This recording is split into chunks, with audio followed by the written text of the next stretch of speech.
Apakah kalian sedang mengalami kebosanan tingkat dewa dalam mengikuti kasus Subang ini yang sudah bergulir selama 10 bulan? Yuhu! Anybody home? Semua kita disinari oleh kasih dan cinta. Dan buat kalian yang baru saja kesasar atau terdampak di channelku ini, aku si pembisik kartu, aku tinggal di Belanda dan di Thailand. Jadi untuk meng-up kasus Subang ini, buat kalian yang bosan, Madam Suki akan ajak kalian ke suatu tempat. Mungkin kita mau belanja hari ini ya.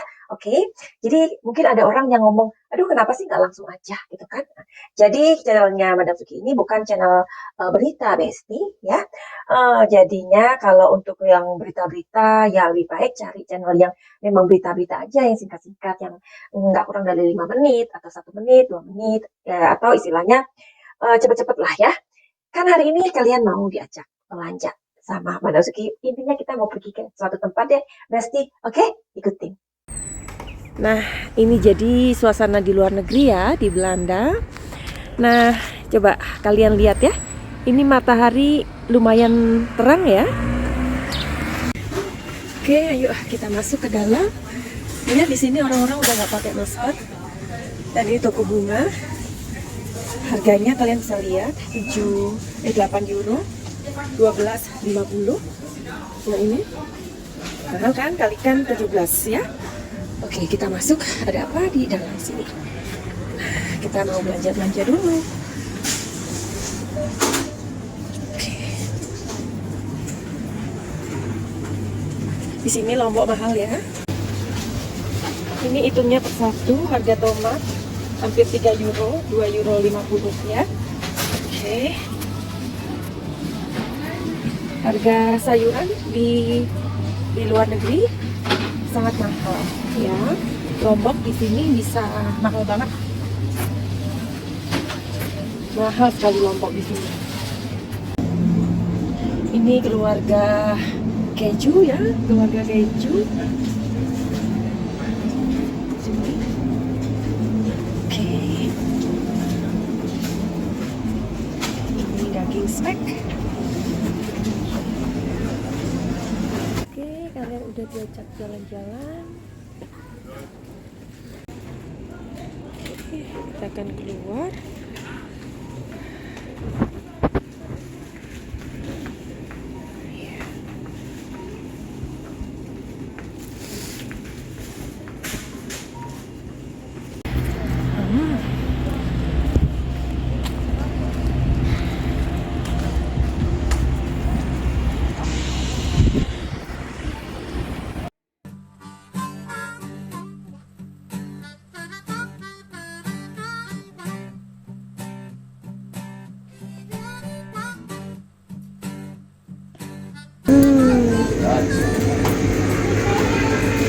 Ik wil graag deze zonnetje van Deurne alsjeblieft. Eentje. Hey, bakje voor Ja, bakje alsjeblieft. een bakje met het zonnetje van deur.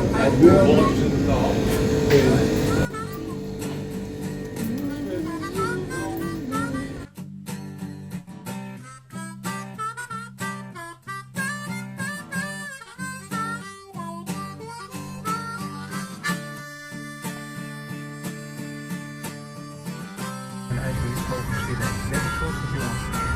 Maar dat komt allemaal later. Zorgen voor straks.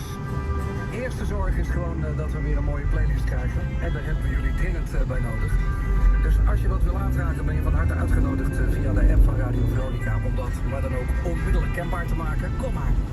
En wij hebben dan zeker tot 4 uur vanmiddag zendtijd ingeruimd voor de perfecte playlist. Waarvan alle ingrediënten, maar dan ook alle ingrediënten bij jou vandaan moeten komen.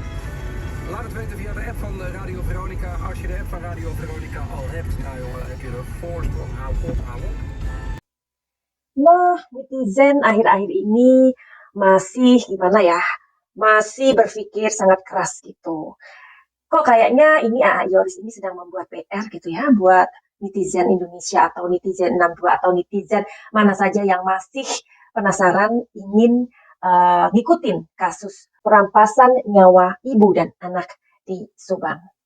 Ya, jadi kita tahu ya bahwa Yoris ini udah mencabut PH netizen ini berpikir keras dengan tindakan AA Yoris tentang pencabutan surat kuasa, tentang pencabutan PH dari PH-nya Mas Rohman gitu ya.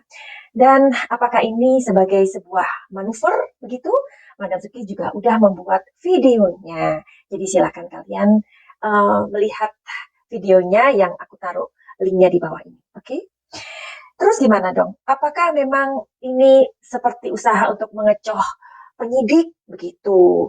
Terus kalian pengen tahu nggak sih sebenarnya apa yang terjadi gitu loh ya sama AA Yoris itu, which is Madam Suki udah bantu liatin. Tapi nggak apa-apa ya, kita mau cari tahu aja di kartu tarot ini. Kenapa tarot? Kenapa tarot? Kalian harus tahu jawabannya. Kenapa tarot?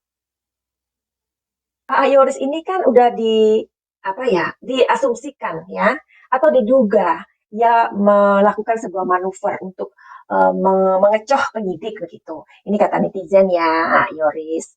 Nah, terus udah gitu ada juga netizen pasti yang menganggap bahwa ini adalah tindakan yang sungguh mencela-mencela gitu loh. Ya kan? Pertama katanya dia nggak mau adanya pendampingan. Kemudian dia gabung sama Danu. Setelah itu Danu diceraikan. Ya kan? Udah gitu dia gabung sama babenya. Sekarang ini alih-alih kemudian ia cabut dari PH-nya Mas Rohman. Oke, jadi kita mau make sure lagi hari ini, apakah ini adalah tindakan manuver untuk mengecoh penyidik, begitu ya? Coba ya, kita cari tahu dari kartu tarot ini.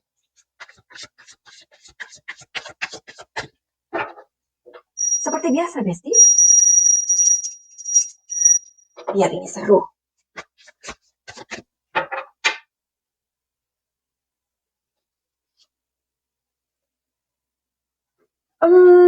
Oke. Aku nggak katakan sekarang. Terus gini aja deh. Kalian tahu ya bahwa dalam pembacaan reading dari Madam Suki ini, misalkan aku melihat sesuatu, aku nggak akan yang frontal atau to the point mengatakan sesuatu itu, ya nggak seperti itu. Aku orangnya nggak to the point itu, ya. Karena apa? Karena ini adalah general reading, bukan personal reading. Oke. Terus apa tadi ya pertanyaanku? Oh ya, apakah ini mencela-mencela gitu loh? Apakah ini Yoris ini kayak mencela-mencela gitu ya? Jadi kita mau tahu dari energi kartu ini.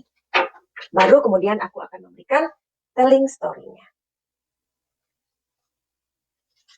Ya. Ya.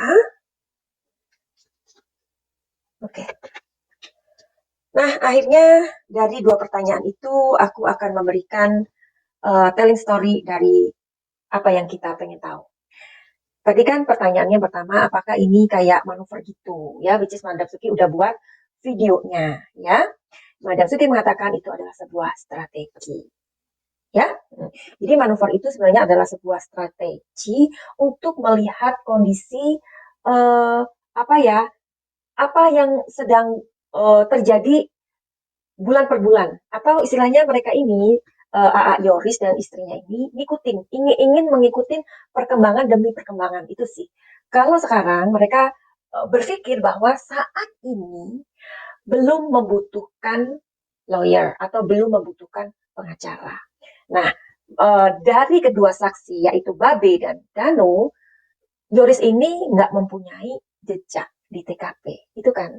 Jadi hal itu mungkin menjadi suatu pertimbangan menurut Yoris dan Yanti itu belum perlu begitu. Apakah ini tindakan yang mencela-mencela? Sebenarnya enggak sih, sebenarnya enggak. Tetapi juga bisa dikatakan iya loh, gimana? Ya, seperti tadi, mereka belum memutuskan saat ini untuk membutuhkan pengacara. Kenapa? Karena di dalam kasus ini ternyata tidak seperti harapan dia bahwa ketika dia didampingi oleh kuasa hukum, si A, si B, ini kok perjalanannya lambat, dan arti lambatnya begini loh, kok belum ketemu, kok belum dirilis, gitu. Jadi sambil menunggu, mereka berpikir, udah nanti aja kalau memang sudah ada updatean atau hal-hal baru yang bisa menuju ke arah sana gitu loh. ke arah kepastian kapan dirilis, ya, atau akan masuk ke sidang. Tapi kan itu lama banget ya, Besti ya. Nah, kalau memang keputusannya si AA Yoris seperti itu, apakah ini tidak bahaya untuk AA Yoris kalau dia tidak mempunyai pendamping? Kita lihat, apakah kalau dia dan istrinya tidak memiliki kuasa hukum, itu bahaya apa enggak? Ya, kita lihat energinya sekarang. Oke.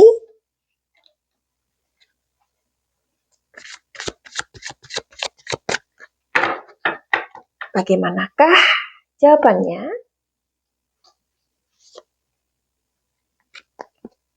Sebenarnya iya, ini sangat rawan gitu loh, ya.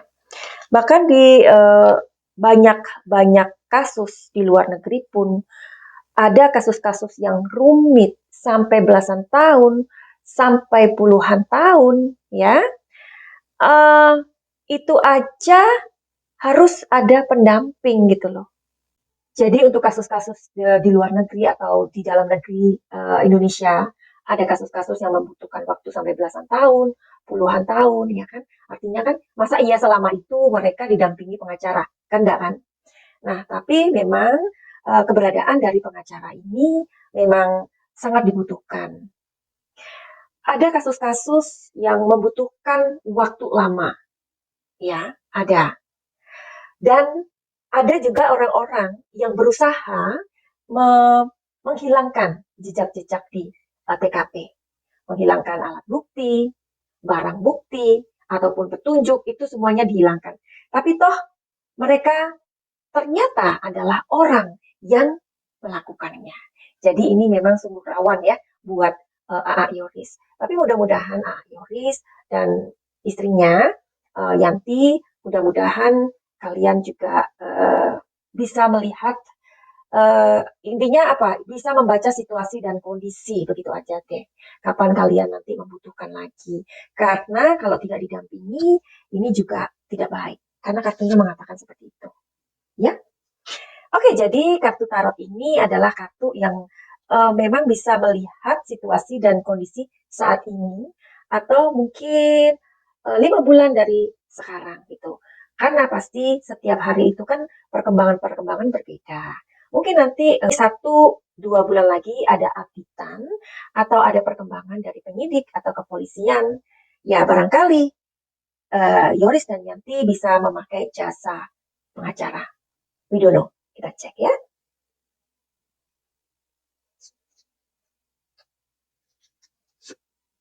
Ya.